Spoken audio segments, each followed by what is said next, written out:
Have a look at this dirty old thing. Anyway, that other video was a little bit short. There's some information. People are going to ask questions like, what about a BFE kit for the V6, the 1GR? What about a BFE kit for the 1KZ? What about a BFE kit for a 1GD? Right, all good questions. So let me give you the answers on those. 1KD, this one in front of us, for the 120, the 150, all the 1KDs and the Hilux, we keep in stock. We've got heaps of them. We pump them out every Monday morning, 7:30 a.m. Bada bing, just text me at 7:30 when you know what you want, and you'll just see the magic happen. It'll be unbelievable if you text me at 7:30 and be ready to make your payment. Anyway, 1KZ, we used to keep everything in stock. We've got most of the components in stock, but not all of them. So you've just got a same process. Text me 7:30, 1KZ. You're just going to need to wait a few days, right? Let's just say if there's a shortage of anything, it might take a week or something like that. So maybe you're going to order it one Monday and it's going to be processed the next Monday or sometime by then and get sent by the next Monday, usually, subject to what I say in videos and on the Prado Hospital Facebook page. If you're in Australia and you're ever going to buy parts, it's worth following that Prado Hospital Facebook page. That's not how you order, but it'll tell you, hey, we're closed at the moment, so don't bother, whatever, because then you'll get disappointed, when you don't get what you thought you were going to get, because every now and then it's school holidays and stuff like that, and we could be sick or something like that, although that doesn't happen. That's another story. But now, so 1KZ, yep, no, tick the box. We've got the kit for that. Now the V6, the one, what's that one? I forget all these, so many letters. You want me to remember any of these other engines? Forget it, mate. The 1GR, right? The V6 4 litre. I tried. Now on the one, just back to the 1KD for a minute, it took me a long time to source all the components to get those bearings and stuff like that. I mean, it was really difficult, and I've put in a lot of time on the V6 as well, and we've come up with some of the bearings, but not all of them. And I think some of the engines have got some different pulleys and different bearings, and so it gets a bit messy, where the 1KD, we've got some different drive belts, but pretty much everything else is the same. There's a few variations, but I know what's going on with that. There's heaps of these engines we see. We know there's heaps of people we can help by providing this BFE kit. We do the 1KZ as well, but the 1GR, we just haven't had any luck. Now, as I said, I see the water pumps leak, so you can just get a water pump at the Toyota dealer is what I'd do if I was you. The drive belts, they're good condition, but again, look, with the V6, see, it's all different. So I don't go touring in a V6 because I want fuel range, I want the diesel torque. I go full driving and touring in the diesel, but if you got I'd have the V6, say if I had a few cars, which I do, and I don't do many Ks a year, but I tow a boat or something like that, and when I do, I go 300 Ks down to Portland or something, chasing tuna, or I go 600 Ks up to Bermagui, and when I tow, I want to be able to do the speed limit. I want to get there. I've got a 6-hour drive. I want to get there. I don't want it to take 8 hours doing 80 Ks.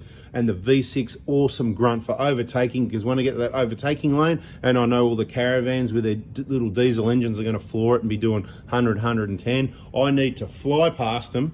Yes, because you make it hard for us, and that's what the V6 is good for. Yes! Okay, I do like the engine, right? So don't get me wrong. Pros and cons of every engine, but stop talking like it's bulletproof and it's got no issues, like someone wrote in the comments just today. What do you say? They're renowned for head gaskets. Well, I'm not going to say if that's true or correct or not, but a lot of people have got their ideas of what the regular problems are. It's very rare on any of these engines, any of these problems. But we don't have a BFE kit, right? So you can try and chase the bearings yourself. If anyone wants to put in the time and get to the bottom of between the Hilux and the Prados and all the different years, the 120s and the 150s, what bearings and all that are on the front of the engine. And it gets expensive if you buy the whole pulley. They're about 100, 120 bucks each for the whole pulley. There's like 4 of them on there from memory, so there's 500, 600 bucks straight away. The idea is to get the bearings and you get the whole lot for under 100 bucks. It just makes the kit reasonable. So what would we have? We'd have a water pump. So I'm helping you here anyway. I'm giving you what I can.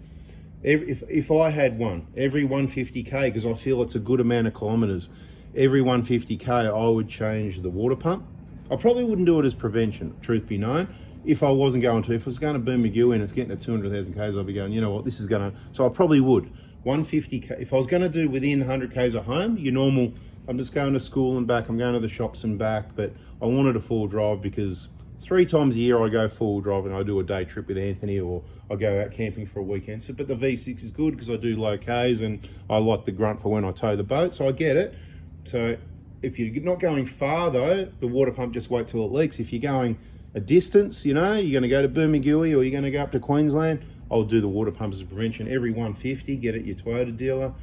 So I could be trying to sell you these things. I'm not that fussed about it. This is pretty straightforward stuff. Sourcing the BFE kit's a bit harder. Just come to me, make it easy. You're crazy if you buy injectors anywhere, but from me, in my opinion, because I know how the industry is and what's available with the remanufactured and the reboxing situation and the counterfeit parts.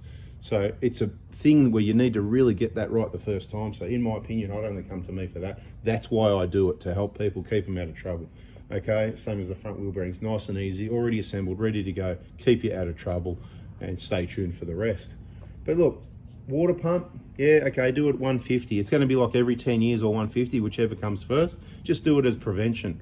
Okay, the drive belt, I'm going to do that about every 150. The belts are really good. Once again, they're what are they made again? Is that Bando? Yep, they're just really, is that what it is, or am I getting mixed up with another name?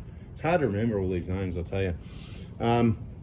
The bearings, yeah, look, if you can source some bearings from the bearing shop by looking at the numbers on your pulleys and get those bearings, then you've done well. Let us know in the comments if you've been able to get them all. Even better if you want to share the numbers for people.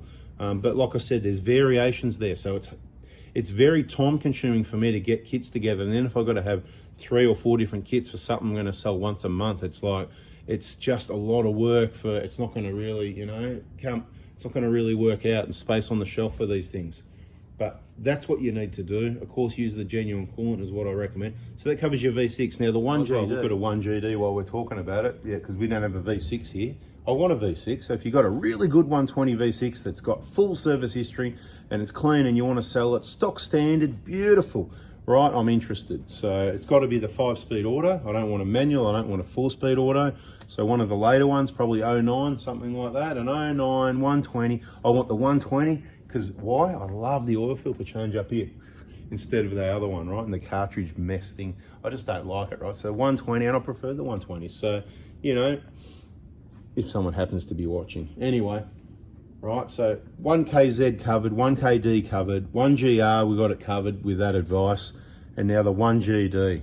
Okay, so the 1GD, it hasn't got a time, but it's got a timing chain, of which before the engines even came out, when we were discussing for the couple of years prior, while 1KDs were still the go vehicle, and they still are for a lot of people, I said, you know what, I'll be sticking with this until further notice, you know, until things change.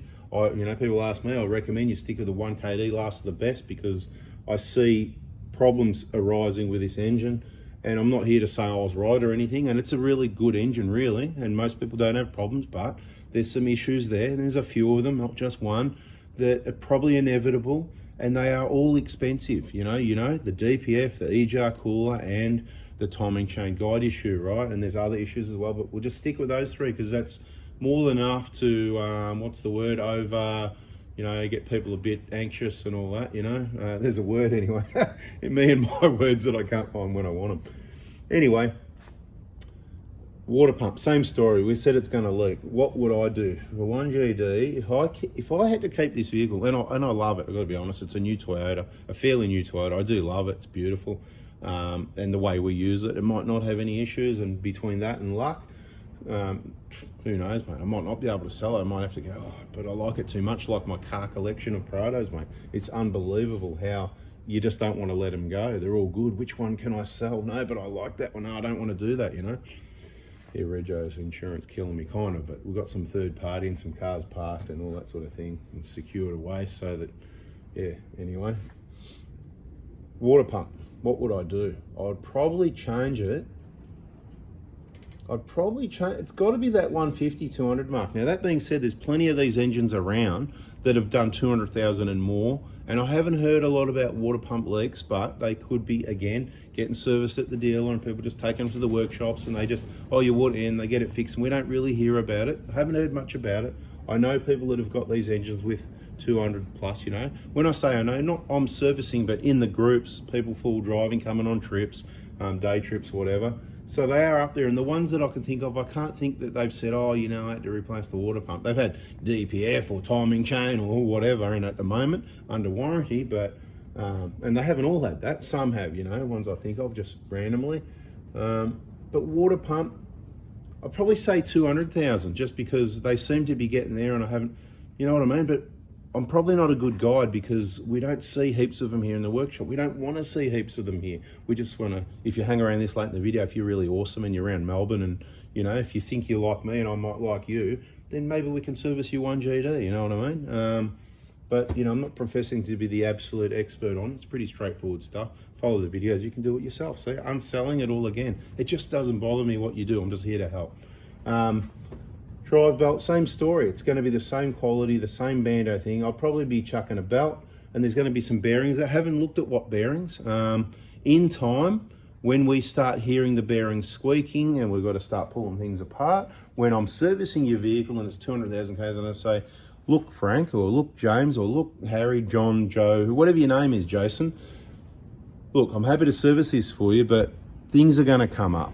It's not my fault when the DPF comes up. It's not my fault when the timing chain and guide comes up. It's not my fault when the EJAR cooler comes up and coolant's going through your engine. I don't want my reputation tarnished because of these vehicles when they get older. Do you get what I'm saying? But when we've got to start pulling these things apart and change the bearings here at the Prado Hospital, then we might get a kit together once. But at the moment, let's say these are a bit young. You know, I invented the BFE kit on the 1KDs probably about 10 years ago. Let's say 2014. They were out in 2005, so that was 9 years later. So maybe we're getting closer to having a BFE kit for one of these, but at the moment we don't. We've got bigger things for you to worry about. Don't worry about the BFE kit for the 1GD.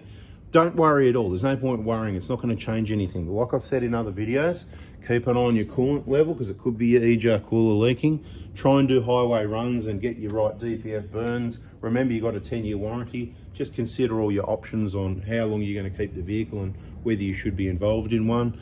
And same thing with the timing chain and that. I don't know how long they're going to cover it for, but there's a bit more info on the BFE kits and what's required on these engines and where things are headed for us. Thanks for watching. Subscribe, turn the bell on if you don't want to miss the next videos. It's not about me. That's why I'm back there behind the camera. It's not about me looking to be famous. Look at me, look at me. It's just me helping you. I'm just doing a job to help you out.